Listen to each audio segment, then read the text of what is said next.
Olá, na aula de hoje vamos falar sobre as cotas para negros no serviço público.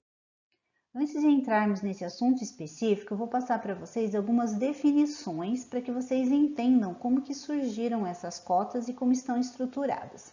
A primeira definição é de racismo. O termo racismo, ele não possui uma definição concreta e predominante. Contudo, algumas instituições o definem e quase sempre os conceitos convergem.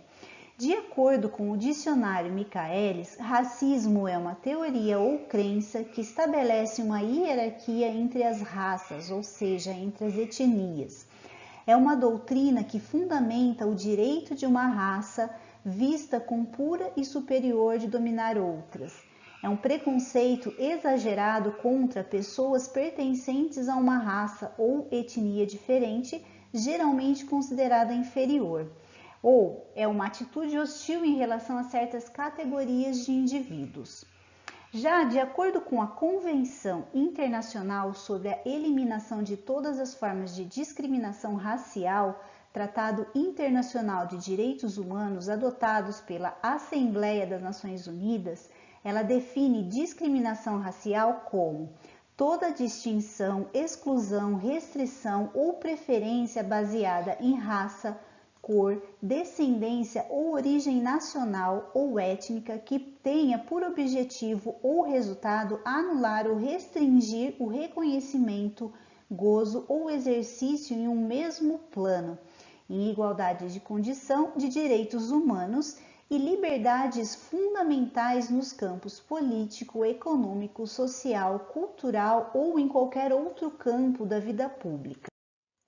Assim como o racismo acontece de formas diferentes para cada tipo de grupo ou indivíduo, também existem diferentes variações para esta prática.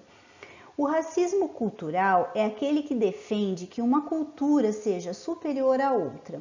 Pode ser exposto por meio de crenças, músicas, religiões, idiomas e afins, tudo que englobe cultura.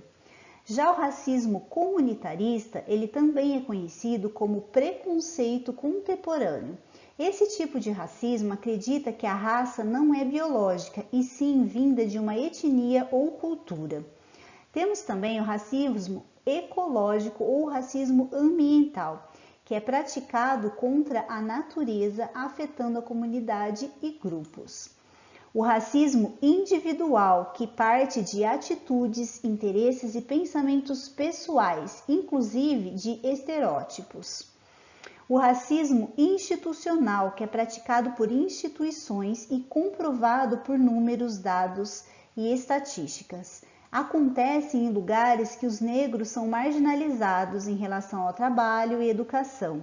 Um exemplo é a porcentagem de vereadores negros eleitos nas eleições de 2016 em relação aos brancos. São 29,11% contra 70,29% respectivamente.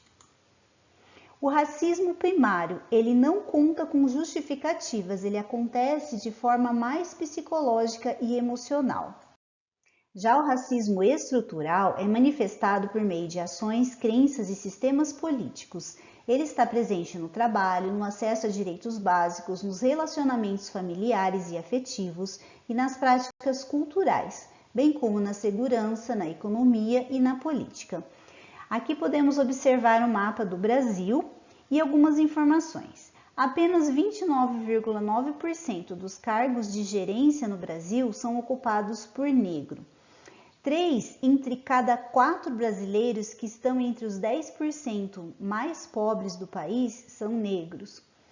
Entre 1965 e 2014, apenas 10% dos livros brasileiros publicados foram escritos por autores negros. Os negros representam 72,9% da população desocupada.